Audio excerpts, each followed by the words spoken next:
What if I told you the people you call your friends are the very reason you're not as happy or as successful as you could be? Sounds harsh, right? But here's the uncomfortable truth.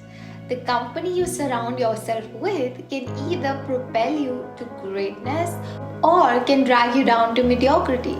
Now you have to decide for yourself whether your friends are actually pushing you up or dragging you down. So my name is Rashmi and I create self-help content just like this video. As I know personally, friendship has been a major part of my life. Behind my sadness, behind my happiness, it has majorly changed as I changed my company for good. So I want to help people to realize that they have to surround themselves with good people, and there is abundance of good people that will match your energy. So make sure you check my another video on friendship, the red flags of friendship, if you haven't. This is the continuation of it, in which where I'm going to tell you how do you find these friends, because I know telling to leave your old friends, but then who to talk to? You obviously need solitude, but you also need better friends to actually leave your old friends. Old friends, or friends who are not serving their purpose. So the video is divided into chapters: knowing what good friendship is, how to make the most out of it, letting the old one go. So let's get started with the first chapter. Chapter number 1: the importance of friendship. Friends are not just companions. They are the mirrors reflecting who we are and who we can be. When you see the most successful people in history didn't achieve greatness alone. They had a strong support system of individuals who supported them, inspired them, and shared in their vision. Take Steve Jobs and Steve Wozniak for example. Their friendship wasn't just built around the love of technology. They actually had complementary skills that led to the creation of Apple. Jobs was the visionary marketeer, the creator, whereas Wozniak was the engineering expert.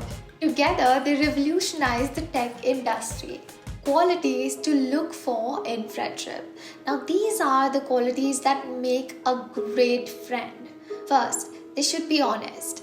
They have to tell you the truth no matter how harsh it is. Second, supportive. They cheer you up in your successes and lift you up in your tough times. Third, growth oriented. They push you to become the best version of yourself. They have to be reliable. They're there for you when you need them. No excuses, even if it's 3 a.m.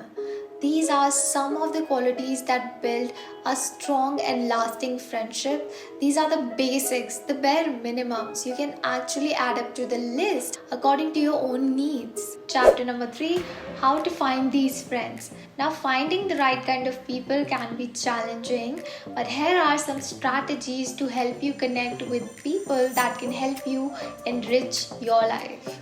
First, find your interest and pursue them. Join clubs, attend events, take up hobbies wherein you can find like-minded individuals. For example, if you're passionate about health and wellness, joining a nearby gym or a Pilates class or a yoga class can be helpful to find like-minded individuals. This shared interest can actually serve as a foundation of your friendship. Now, if you're interested in fashion, probably engage with fashionable people online. Second, be open. Be open to new conversations. Don't shy away from meeting new people. Just imagine yourself attending events and introducing yourself. It can be as simple as just saying hello, and you won't believe how a simple hello can lead to a meaningful connection. So if you don't know how to talk to anyone, I'll be uploading a video on this Friday, so make sure you check it out, because I don't want you to stop in your journey of becoming the best version of yourself. Third, evaluate. Now, over time, observe if these friends bring the qualities that we discussed, and if they don't worry. Not every acquaintance will become your friend. For example, I found a perfect friend who actually had all the qualities I wanted in a friend.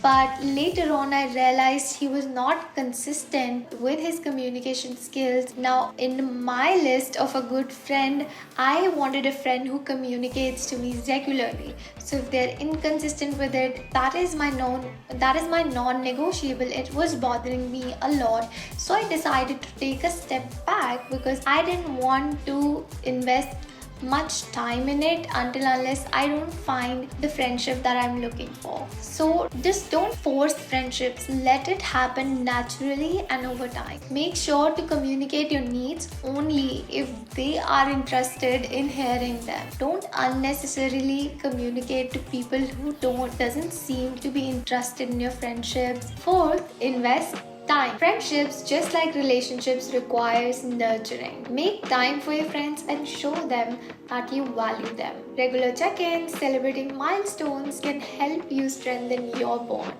For example, if you and your friend have a tradition of going for a coffee every weekend, it's not just about catching up, it's about making sure your friendship is stronger, and it's a way to ensure your friendship is strong and supportive.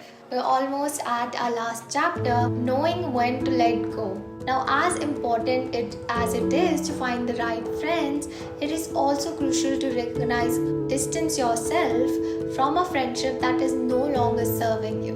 Friendships are supposed to uplift you, support you, but if a relationship is consistently filled with negativity, drama and conflicts, might be a good time for you to think about it and see if it is actually serving you in any way. Consider these qualities that might indicate a friendship is not serving you anymore. First, if a friend is consistently complaining, being pessimist, or bringing you down, it will affect your outlook and well-being. Second, self-centeredness. A friend who consistently focuses on their own needs and ignore your needs and happiness. A friend who focuses on their own needs and ignore your values and interests, they actually create an imbalanced relationship wherein they think they're above you, so they have all the right to put their interests first, and they don't feel obliged to feel the same way about your interests and happiness. If a friendship is marked by arguments, conflicts, it can be exhausting and will detract you from your happiness. Now, finding the right friends can help you transform your life, reach new heights, and find